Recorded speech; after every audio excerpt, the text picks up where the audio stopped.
Channel থেকে আজকে পেয়ে গেলাম আমাদের ভীষণ সুন্দর আমাদের মনের মানুষ দিদিকে।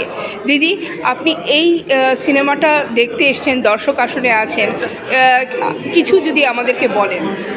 না, আমি রিমঝিম আমার মেয়ে, হ্যাঁ, অভিনয় করেছে এই মাধবীলতাতে একটা গুরুত্বপূর্ণ চরিত্রে, এবং আমি সেই সময় কিছু শুনেছি, কিছুটা স্ক্রিপ্টে দেখেছি। এখানে একদম অন্য ধরনের একটা টপিক, একটা ভীষণ সমাজের একটা খুব সিরিয়াস বিষয় নিয়ে, মানে যে বিষয়টা হামেশাই স্বামী স্ত্রীর মধ্যে যে সমস্যাটা এবং তারা কীভাবে এটা থেকে বেরিয়ে এসেছে।